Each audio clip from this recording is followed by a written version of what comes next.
இவங்க எல்லாரும் தமிழ்நாட்டு அரசியலோட ஆச்சரியக்குறி. ஹாய் நண்பா நண்பீஸ், ஆச்சரியக்குறி உங்கள் ஜனநாயகன் ரவி. ஓகேங்களா? இந்த நாள் நம்ம என்ன பார்க்க போறோம்னா, நம்ம அதாவது வட தமிழகத்துல இருந்து தென் தமிழகம் வர மழையே இல்லாம எல்லாம் காவாயெல்லாம் நிறைஞ்சு ஓடுது. ஒரே ஒப்பாரி சவுண்டு, அழுக கண்ணீரா ஊத்தி எல்லாம் நிறைஞ்சு போச்சு. ஓகேங்களா? நீச்சல் தெரியாத யாரும் குளிச்சிடாதீங்க. ஓகே, இந்த ஒப்பாரியை இன்னைக்கு பார்க்க போறோம்னா, நம்ம தபேலா மண்டையன் அப்படி சொல்லக்கூடாது, தபேலா தலையை கொண்ட முட்டு கொடுக்கும் கட்டப்பாவின் அத முடிக்குங்க, கட்டப்பாவின் கரிஞ்சு கொட்டுற வீடியோவா? கட்டப்பாவின் கரிஞ்சு கொட்டும் ஒப்பாரி.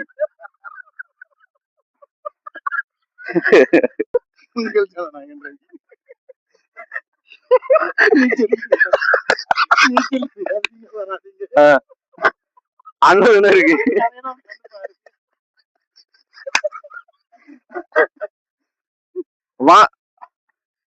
வாங்க எல்லாம் வீடியோக்குள்ள போகலாம். வராதிங்க, நீச்சல் தெரியலன்னா அப்படியே உட்காந்துக்கங்க, கரையில இருந்தே பாருங்க இவன் தபேலா தலையன் என்ன சொல்றாங்கிறத பாருங்க. ஓகே, தொடர்ந்து வாட்ச் பண்ணுங்க. இப்ப நியாயமா நீங்கள் செய்தது நியாயமா? இது நானும் சாதாரணமா நினைச்சேன், ஆனா இது மெஜாரிட்டி மெண்டலா இருக்கும் போல.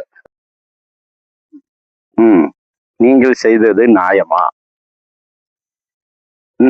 ஆமா, மண்டை சூடானா இப்படிதான் பேச தோணும். ஆனா நீங்க ஒண்ணு பண்ணுங்க, ஒண்ணு அந்த ஒரு கேப்ப தலைக்கு போடுங்க, அல்லது இந்த மாதிரி நம்ம துண்டு இருக்குல்ல, இந்த துண்டை எடுத்து தலப்பா மாதிரி கட்டிக்கங்க. என்னத்த போங்க, நியாயமா? முதல்ல இந்த குளத்தூர்ல இருக்கிற நிர்வாகிகள் ஒரு 4 போட்ட அங்க அனுப்புங்க. எங்க திரும்பினாலும் ஒரே ஒப்பாரி சத்தம் தான். ஊன்ட்டு ஐயோ வந்துட்டான்ட்டு இதே இதுதான். நியாயமா? ஓட்டு போடுற மக்களுக்கு நீங்க என்ன சொல்ல விரும்புறீங்க? ஓட்டு போட்டவங்க தப்பு, மக்கள் தப்புன்னு சொல்ல வரீங்களா? ஜனநாயக நாடுங்கிறீங்க, என் ஓட்டு என் உரிமைங்கிறீங்க. அவங்க அவங்க உரிமையில ஓட்டு போட்டு ஜெயிக்க வச்சிருக்காங்க. நீங்க என்னன்னா இவ்வளோ இது. ஆனா நீங்க என்ன சொல்ல வரீங்கன்னா, இந்த மக்களை நீங்க குற்றப்படுத்துறீங்க. ஃபர்ஸ்ட் அந்த முறைய மாத்துங்க. மக்களை யாரையும் படுத்துற அளவுக்கு அவங்க இல்ல. ஓகேங்களா? நீங்க அதாவது தன்னை புத்திசாலியும் மத்தவங்கள முட்டாள்னு நினைக்கிறீங்க. அது அறிவு இல்ல, அகந்தை. ஓகேங்களா? நாங்க மட்டும்தான் புத்திசாலி, அவங்க எல்லாம் பேக்ரவுண்ட் ஆர்டிஸ்ட் மாதிரி உங்க பாணியில சொல்லலாம், அப்படிதான் சொல்லணும். கருத்து வேறுபாடு இருக்கலாம், கருத்து வேறுபாடு இருக்கலாம். ஆனா இப்படி ஒருத்தவங்களுடைய அறிவை குறைவா மதிப்பிடுறது, அதான் அறிவு பெட்டகம், அறிவு களஞ்சியம்னு சொல்றீங்களே, அதுவா அது? என்னத்த போங்க, இதுல வேற 108 எம்எல்ஏ கிட்ட கேட்டு தெரிஞ்சுக்கிறேங்கிறீங்க. எங்க திரும்பினாலும் ஒரே புலம்பல். சரி, அத விடுங்க. அதாவது அண்ணா அந்த தொடர்ந்து சுதந்திர இந்தியாவுக்கு பிறகு எலெக்ஷன்ல தமிழ்நாட்டுல தொடர்ந்து காங்கிரஸ் தான் ஜெயிச்சு வந்துச்சு. ஓகே, அண்ணா காலத்துல 1967ல அண்ணா வராரு. அது அண்ணா அந்த மார்ச் 6ஆம் தேதி பதவி ஏற்கிறாரு. கிட்டத்தட்ட 1 வருஷம் 334 நாட்கள் அவர் ஆட்சியில இருந்தாரு. அவர் இறக்குறாரு, பதவியில இருக்கும்போதே இறக்குறாரு. அந்த இடத்துக்கு வந்தது நெடுஞ்செழியன் அவர்கள், தற்காலிக முதல்வரா 7 நாட்கள் இருந்தாரு. அப்புறம் அந்த ஆலோசித்து கலைஞரை முதலமைச்சரா கொண்டு வந்தாங்க. இப்ப எந்த கூவத்தூர் இது கிடைச்சிச்சோ தெரியல, நமக்கு தெரியாது. என்ன தில்லாலங்கடி வேலை செஞ்சு வந்தாரோ தெரியாது. ஆனா அவரை இது பண்ணாங்க. எம்ஜிஆர் 1977ல வராரு. அதெல்லாம் இருக்கட்டும்னே, நீங்க தான் பெரிய ஆளாச்சே, பெரிய அறிவு கலைஞ்சு அறிவு பெட்டகமாயிடுச்சு. எம்ஜிஆர் வரும்போது உங்களுக்கு என்னாச்சு? அந்த அறிவெல்லாம் என்னாச்சு? இத்து போச்சா? எம்ஜிஆர் வந்தாரு. சரி, வந்த மனுஷன் தொடர்ந்து அவர் உயிரோட இருக்கிற வரை அவர் தான் முதலமைச்சர். ஒன்றும் பண்ண முடியல. எலெக்ஷனுக்கு ஓட்டு கேட்காமலே அவர் அமெரிக்காவில் படுத்துக்கிட்டே இங்கே ஜெயிச்சிட்டாரு. அப்ப என்னன்னு சொல்றது? அப்புறம் இன்னொன்னு சொன்னீங்க. ஆஹ் அதாவது ம், கலைஞரை எல்லாம் சொன்னீங்க, ஓகே. அறிவு பெட்டகம் இதெல்லாம் நல்லா தான் இருக்கு. ஆஹ் அவரு காமராஜர் என்ன சொன்னாருன்னு தெரியுமா? எரும மாடு பிளைட்ல போகுதுன்னாரு. ஜெயலலிதாவை வந்து நாடாவை அவிழ்த்து பாவாடையை தூக்கிப்பார், அங்க புதிய தமிழகம் இருக்குன்னு சொன்னாரு. அதுக்கு விளக்கம் கொடுத்திருந்தாலும் பயன்படுத்தின வார்த்தையை பாருங்க. அடுத்து இங்கிட்டு வந்து ரேஷன் கடையில கரையான் அரைச்சிருச்சு, எறும்பு தின்றுச்சு. பா, இங்கிட்டு என்னன்னா அந்த ஈழத்தமிழர்கள் போர்ல 1.25 லட்சம் பேர் இறந்திருக்காங்க. நீங்க உங்க ஆளு என்ன தெரியுமா சொன்னாரு? அறிவு பெட்டகம். ஒரு தெருவில் இலவு சத்தம் கேட்டா மறு தெருவுல மங்கள ஓசை கேக்குன்ட்டு போயிட்டு மகளுக்கு மத்திய அமைச்சர் போஸ்டிங் போயிட்டு கேட்டுக்கிட்டு இருந்தாரு. சரி, இதுதான் அப்படின்னா வந்த உதயநிதி என்ன பேசினாரு? இபிஎஸ் வந்து விட்டா சேலைக்குள்ள பூந்துருவாரு அப்படின்னு சொன்ன ஆள்லாம் உங்களுக்கு அறிவு களஞ்சியம், அறிவு பெட்டகம். இதுல வேற 108 எம்எல்ஏ கிட்ட தான் அங்க கேட்டு தெரிஞ்சுக்கிறோம் எல்லா விஷயத்தையும். அந்த அளவுக்கு ஆகி போச்சுன்னு நக்கல் நையாண்டி. என்னத்த போங்க. தம்பி பொன்மன்னன் பேசுறது வந்து அந்த 108 எம்எல்ஏக்களுடைய நாலேஜுகளுக்கு முன்னாடி ஜுஜுபி ஒண்ணுமே கிடையாது. அவங்கெல்லாம் பெரிய ஆள். சரிங்களா? அந்த புத்தகங்கிறத தாண்டி அவங்கெல்லாம் பெரிய களஞ்சியம். அதை நிரூபிச்சுட்டே இருக்கிறாங்க. ஒரு இவர் தான் நம்ம ஆளு. செப்டிக் டேங்குக்கு சேலை கட்டின மாதிரியே இருக்காரு. நீங்க வேற இந்த 108 எனக்கு 108 ஆம்புலன்ஸ் தான் ஞாபகம் வருது. மொத்த ஆம்புலன்ஸையும் அனுப்பி விட்டுருவாங்க. ஏன் இப்படி? ஏற்கனவே ஒப்பாரி சத்தம் தான், இதுல வேற 108 தப்பா போயிடாம. இதுல வேற கலைஞர் வந்து மூக்க நீ மதுரைக்கு அங்கிட்டு பாத்துக்கப்பா, நீ மதுரைக்கு மேல பாத்துக்க, தன்னை மதுரைக்கு கீழே பார்க்கட்டும், மகள் வந்து மத்திய அமைச்சரா இருக்கட்டும். இதான் நீங்க சொல்ற அந்த அறிவு களஞ்சியம் பெட்டகம். அப்படியே எங்கேயோ தமிழ்நாடு போயிருக்குன்னீங்க. அந்த எங்கேயோவா? அதெல்லாம் விடுங்க.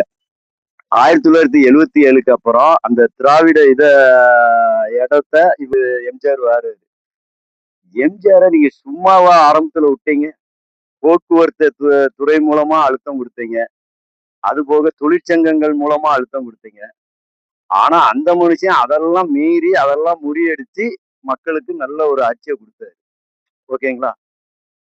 இப்ப இப்ப மக்கள் செல்வாக்க பெற்று வந்திருக்கிற தாவைக்க கட்சி தலைவர் விஜய் அவர்களை நீங்க என்ன பாடுபடுத்துறீங்க? அதுலயும் இந்த மின்சார அங்க அந்த பழைய அதிகாரிகள் இது எல்லாம் உங்களுக்கு சப்போர்ட்டா இருக்கிற அதிகாரிகள் மூலமா அங்க அந்த செயல்பாட்டையே குறைச்சி எப்படி ஸ்தம்பிக்க வைக்கிறீங்க? இதையும் நாங்க முறியடிப்போம். விஜயண்ணன் தலைமையில இருக்கக்கூடிய இந்த தாவக கட்சி, மக்களோடு பயணிக்கிற இந்த தாவக மற்ற கட்சி, முழு சப்போர்ட்டையும் பெற்றிருக்கிற இந்த தாவக கட்சியே நாங்க இதை முறியடிச்சு உங்க வண்டவாளத்தை எல்லாம் தண்டவாளத்துல ஏத்தலன்னா நீங்க பாருங்க. அதனால இப்படி எல்லாம் பேசாதீங்க. நல்லா கருப்பு கண்ணாடியை போட்டு பேசுறீங்க, ஓகே. பிரதர், அவர் கொஞ்சம் தட்டி விடுங்க. அப்படியே நின்ன மாதிரி இருக்காரு. என்ன இல்ல கருப்பு கண்ணாடி போட்டிருக்கீங்களா? நீங்க என்ன பார்க்க கவனிக்கிறீங்களா இல்ல என்ன பண்றீங்கன்னு பார்த்தேன். இல்லைன்னா இந்த கட்டப்பா அது என்ன படம்? பாகுபலி படத்துல உங்களுக்கு உதவி செய்ய வந்த பாகுபலிய இருட்டுல கண்ணு தெரியாம குத்துனீங்க தெரியுமா? முதுகுல ஒரு குத்து. இப்போ எப்படி முட்டு குத்து கொடுத்து தூக்குறீங்க, அந்த மாதிரி குத்துனீங்களே, அந்த மாதிரி ஏதோ தூக்கிட்டீங்களோன்னு நினைச்சேன். ஆனா நீங்க பிரச்சனை இல்லை. ஏன்னா நீங்க அறிவு பெட்டகம், அறிவு களஞ்சியம். சரிண்ணா, தேவைன்னா சொல்லுங்க. எனக்கு நிறைய கெட்ட வார்த்தை நான் அதுக்கு ஒரு மரியாதை அதையெல்லாம் அமைக்க வச்சிருக்கிறேன். உங்களுக்கு ஏதாச்சும் தேவைன்னா இன்ஸ்டாகிராம் டாக்டர் எல்லாம் திட்டுவீங்க. உங்களுக்கு ஏதாச்சும் தேவைன்னா அது கொடுங்க, நான் நிறைய எடுத்து கொடுக்குறேன். நல்லா வரும். ஆனா வேண்டான்னு பாக்குறேன். அதுலயும் கெட்ட வார்த்தைன்னா என்கிட்ட கேட்டுக்கோங்க, எனக்கும் நல்லா வரும் அப்படி இப்படிலாம் சொல்றீங்களே. எப்படி இதெல்லாம் உங்க அறிவு களஞ்சியம், அறிவு பெட்டகத்துல இருந்து வருதா? லோடு ஸ்டாக் வச்சிருக்கீங்களா? நாங்க மட்டும்தான் ராசா, மிச்சவங்க எல்லாம் ரோசாங்கிற மாதிரி. என்ன முதலமைச்சர் நாற்காலியில் அண்ணா அமர்ந்தார், தமிழ்நாடு இழந்தது.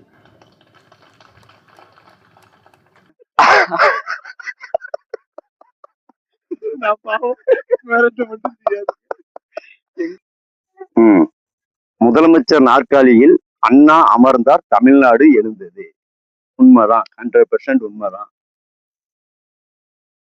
அத தமிழ்நாட்டுல இப்ப இன்றைய சூழல்ல இருக்கிற எந்த அரசியல்வாதிகளோ இல்ல அப்ப ஆரம்ப காலத்துல இருந்தவங்கள யாருமே எதிர்க்கல, அதை விமர்சிக்கல. ஓகேங்களா? நீங்க சொன்னது என்ன? முதலமைச்சர் நாற்காலியில் அண்ணா அமர்ந்தார். அந்த அண்ணா தான் அங்க முக்கியம். அண்ணா இருந்த அந்த கட்சியை யாருமே குறை சொல்லல. ஓகேங்களா? கலைஞரும் அதே வழியில வந்தவர் தான். அதே கொள்கைக்காக நின்னவர் தான். அதே கொள்கைகளை மக்கள் இடத்துல கொண்டு போனவர் தான், செயல்பட்டவர் தான். அது கொஞ்சம் கொஞ்சமா விலகி விலகி அந்த கொள்கையில இருந்து விலகி விலகி விலகி விலகி தான் குடும்ப அரசியலை முன் வச்சாரு பார்த்தீங்களா, கொண்டு வந்தாரு பார்த்தீங்களா, அங்கதான் அந்த அரசியலை தான் இப்ப இன்றைய திமுகவை தான் எல்லாம் எதிர்க்கிறாங்க, விமர்சிக்கிறாங்க, குற்றப்படுத்துறாங்க. ஓகேங்களா? குறை சொல்றாங்க. ஓகேங்களா? அதனால இந்த இப்படி பதிவு போட்டாங்கன்னு சொல்றீங்களே, இப்ப சிஎம் அண்ணன் சிஎம் விஜய் அவர்கள் வந்ததுக்கு அப்புறம் போட்ட அந்த பதிவு அத கேக்குறீங்களா? என்ன தகுடு தகுடுங்கிற மாதிரி பதிவுன்னு 2 டைம் சொல்றேன்னு பாக்குறீங்களா? தகுடு என்ன தாய்லாந்து உடைய தாய்மொழியா? கேளுங்க, பதிவை கேளுங்க. வந்துட்டார் மக்கள் மனசுல நின்னுட்டார். எப்படி? மக்கள் மனசில் நின்னுட்டார். ஜாதி மதம் கடந்து வந்து சாமானியனோட சேர்ந்துட்டார். ஓகே, எழுச்சி குரல் முழங்குது, தமிழ்நாடு இப்போ விழிக்குது. பழைய பயம் எல்லாம் உடையுது. இந்த பூச்சாண்டி காட்டிட்டு தெரிஞ்சீங்களே, அந்த பழைய பயம் எல்லாம் உடையுது, புதிய காலம் பிறக்குது. சினிமாவுல சொன்ன வார்த்தை இப்போ அரசியலா மாறுது. மக்களின் நம்பிக்கை சேர்ந்தாலே மாற்றம் நிச்சயம் ஆகுது. வந்துட்டார் மக்கள் மனதில் நின்னுட்டார். இனி ஒரு வரையிலும் ஒண்ணும் பண்ண முடியாது. இன்னும் இருக்கு, கேளுங்க. எழுச்சி தீயா பரவட்டும், எல்லா வீதியும் முழங்கட்டும், தமிழ்நாட்டின் புதிய பாதை மக்கள் கையில் மலரட்டும். அன்னைக்கு பதிவு போட்டாங்கன்னு சொன்னீங்களே, இன்னைக்கு இப்ப இந்த பதிவை போட்டது யாருன்னு உங்களுக்கு தெரியுமா? கேட்டா அறிவு கழிஞ்சியா, அறிவு பெட்டகங்கிறீங்க. சொல்றேன், கேட்டுக்கங்க.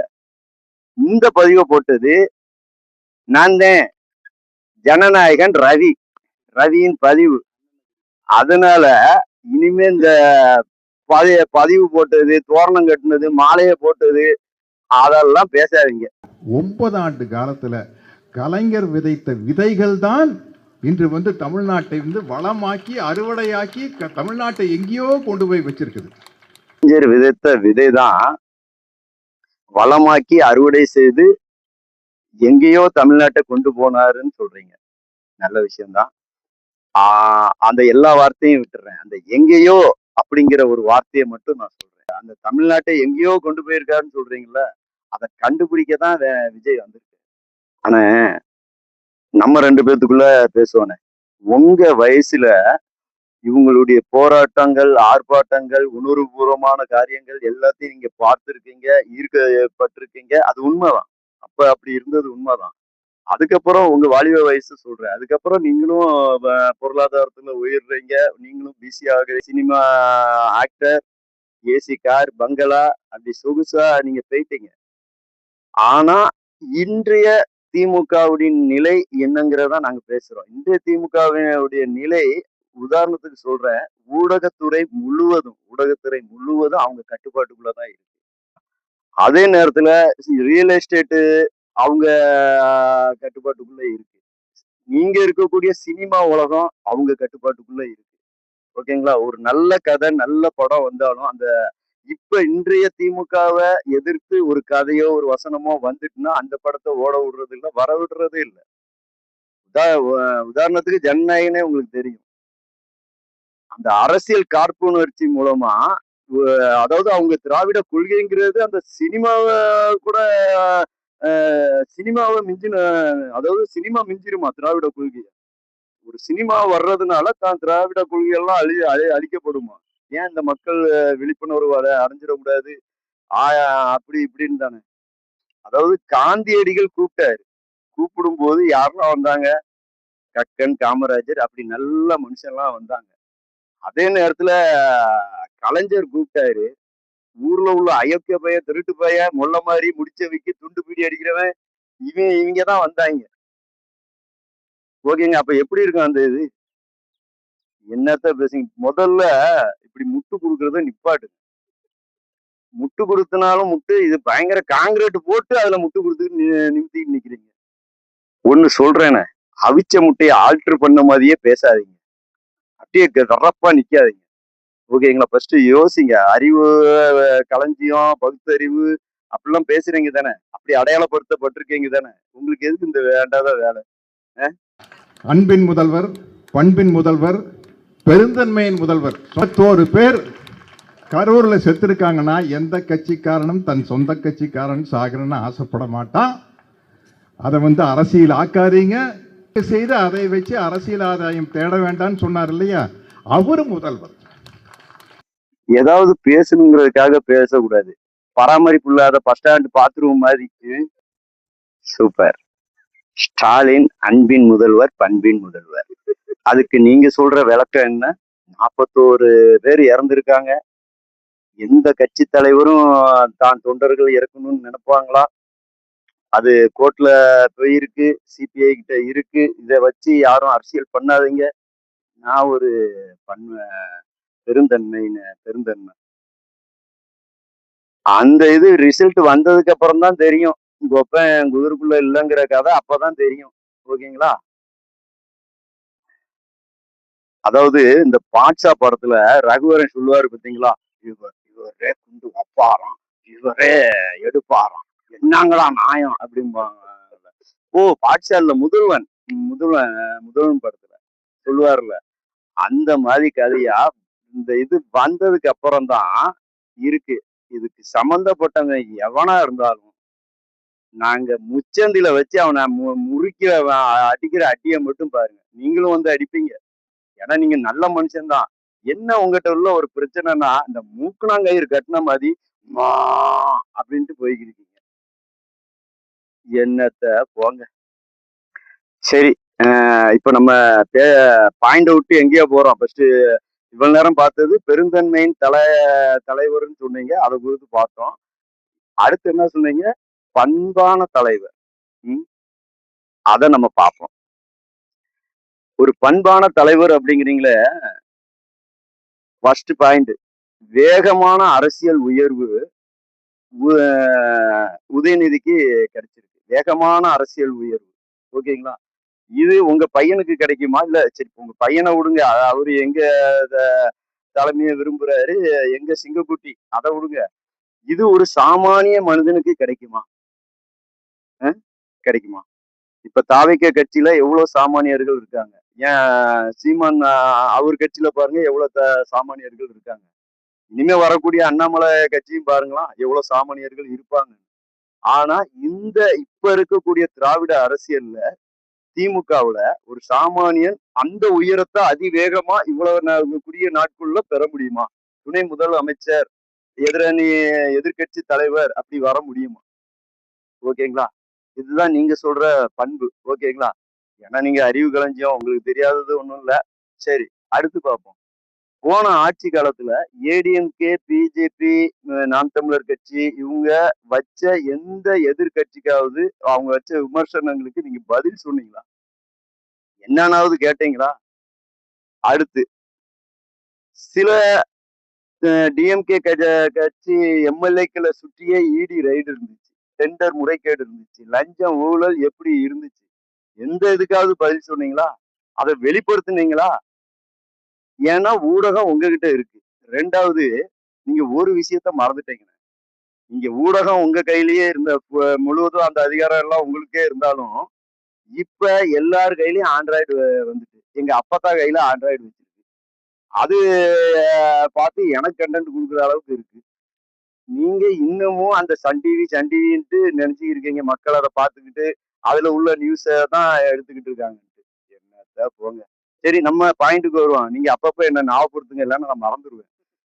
தான் கூட்டணியில உள்ள சிபிஐ சிபிஐ வச்ச குற்றச்சாட்டு, அங்க குளறுபடி, அவங்க காட்டின எதிர்ப்பு, விசிகா, அப்புறம் வந்து கம்யூனிஸ்ட் கட்சிகள் இதெல்லாம் விடுங்க. மாஸ்டர் இது என்ன தெரியுமா? எலெக்ஷன் டைம்ல திமுக மேடையில தேமுக தலைவர் பிரேமலதா அவங்க பேசினதுதான்.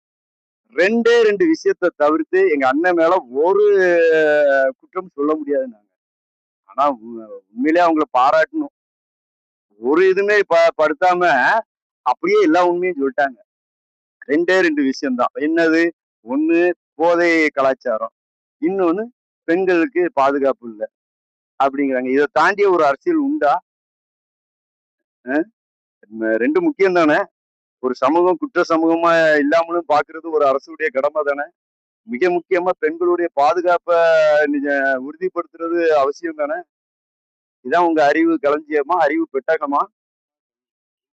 என்னம்மா கண்ணு, பதில் சொல்லு. பார்த்துக்கிட்டே இருக்க. அதுலயே இன்னொன்னு, அதாவது இந்த எலெக்ஷன் டைம்ல இந்த டைம் இவ்வளவு மோசமா போனதுக்கு காரணம் என்ன தெரியுமா?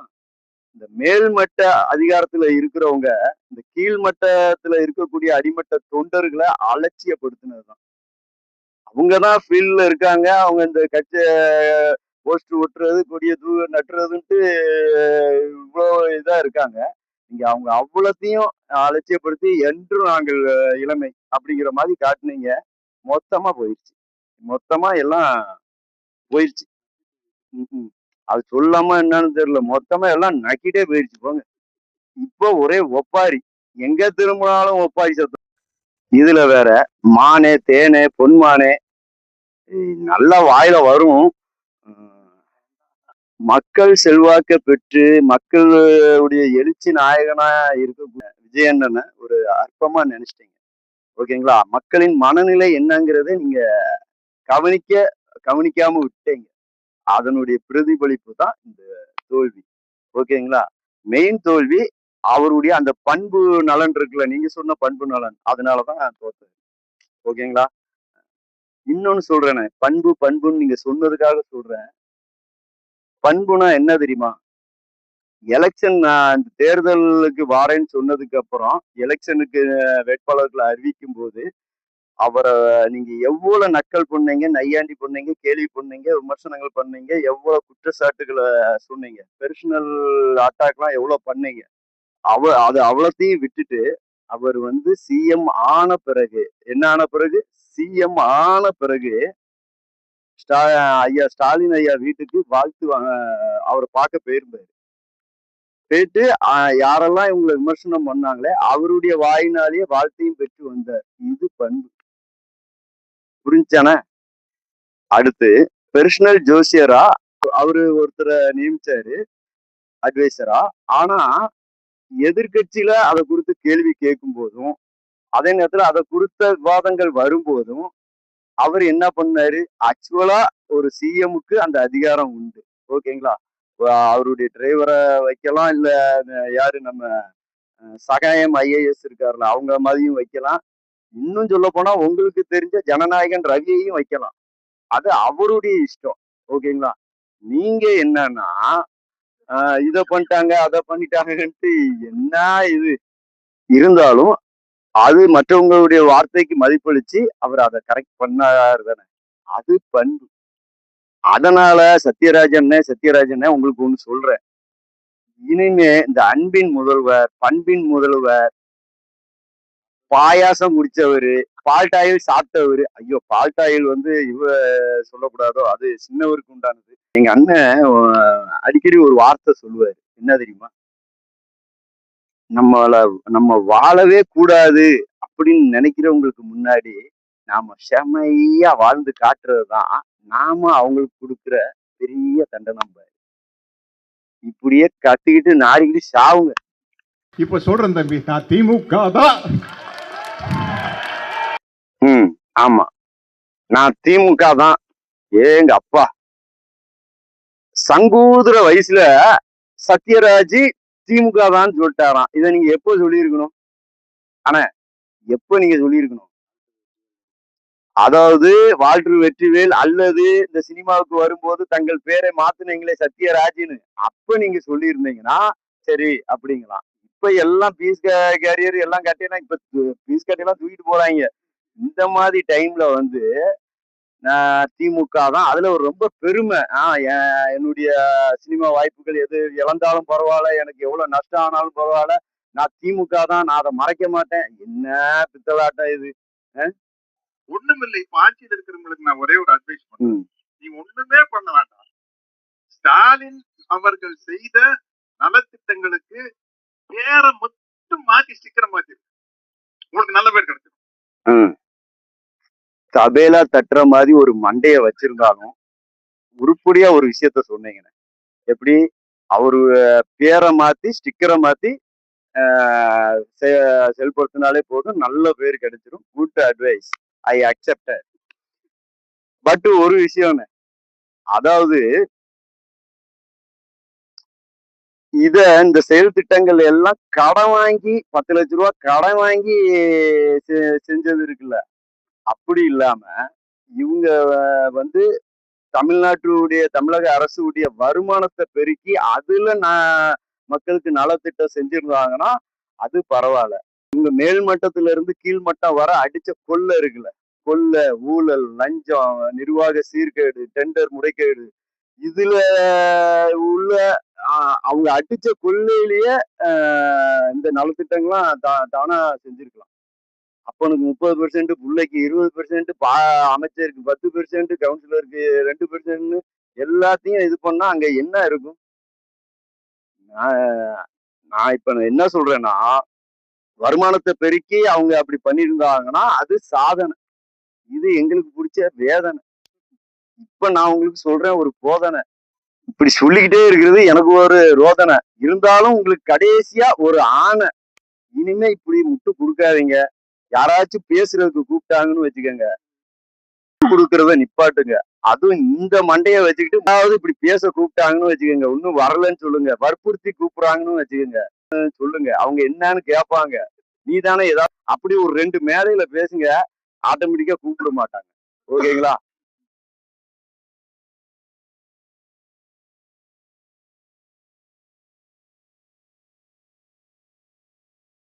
மாவச கோயில்ல செதுர் தேங்க பிறக்கிறியா அப்படின்னா மணிவண்ணன் கேட்பாருல, அமைதிப்படை படத்துல, என் கேரக்டரே புரிஞ்சிக்க மாட்டீங்க. இப்படி நல்ல நல்ல கதாபாத்திரங்களை நடிச்சுட்டு அது ரசிக்கிற மாதிரி இருந்துச்சுன்னா, என்டர்டைன்மெண்ட் பண்ற மாதிரி இருந்துச்சு.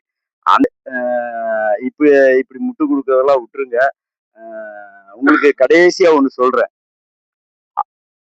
அதாவது தான் குடும்பம் மட்டும் நல்லா வாழணும்னு பாடுபடுறதுதான் திராவிட முன்னேற்ற கழகம். ஓகேங்களா?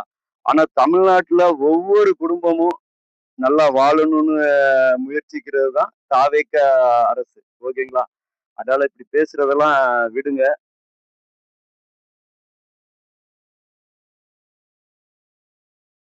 அதனால இதை நல்ல மண்டையில ஏத்திக்கிட்டு மனசுல வச்சுக்கிட்டு இனிமே இப்படி பேசுறத விடுங்க. ஓகேங்களா? இப்படி முட்டு கொடுக்கறதெல்லாம் விடுங்க. நான் உங்களை நீங்க எங்க போறீங்க, ஏது பண்றீங்கன்னு சொல்லிட்டு நீங்க போற சைட்லாம் போட்டிருக்குல்ல, அதை நான் அனுப்பி இருக்க முடியாது. உங்களை அள்ளி போட்டு கரை சேர்க்க முடியாது. ஓகேங்களா? நான் மக்கள் பிரச்சனையும் பார்க்க வேண்டியது இருக்கு. ஏன்னா நான் ஜனநாயகன் ரவி.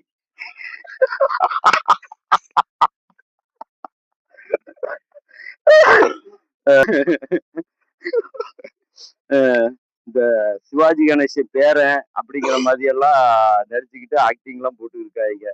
சரி மக்களே, இந்த நாள்ல நம்ம சத்யராஜ் அவர்கள் பேசின வார்த்தைகளுக்கு பதில் கொடுத்து அவரும் இப்போ தாவை அணியில் சேர இருக்கும் புதிய செய்தியுடன் நம்ம அடுத்த வீடியோல சந்திப்போம். அதுல ரொம்ப முக்கியமான காரியம் என்னன்னா, அடுத்த வீடியோ என்ன கண்டென்ட்னா, தப்பப்பா உப்பை போட்டு நக்கப்பான்னு ஒரு வெள்ளை அறிக்கை வந்திருக்கு. அந்த வெள்ளை அறிக்கையை குறித்து தான் நம்ம அடுத்த வீடியோல பார்ப்போம். என்ன பண்ணி வச்சிருக்காங்கன்னு பார்ப்போம். ஓகேங்களா? பாய். உங்கள் ஜனநாயகன். ஆச்சரியக்குரிய யூடியூப் சேனலை சப்போர்ட் பண்ணுங்க, லைக் பண்ணுங்க, சப்ஸ்கிரைப் பண்ணுங்க. இந்த சேனலுடைய நோக்கம் சிரிப்பதற்கு மட்டுமல்ல, சிந்திப்பதற்கும். அறிவு பெட்டகம், அறிவு களஞ்சியம்னு சொல்ற கூடியவங்களும் கொஞ்சம் கண் திறந்து பாருங்க. ஓகேங்களா? பாய். தமிழக வெற்றி கழகம்.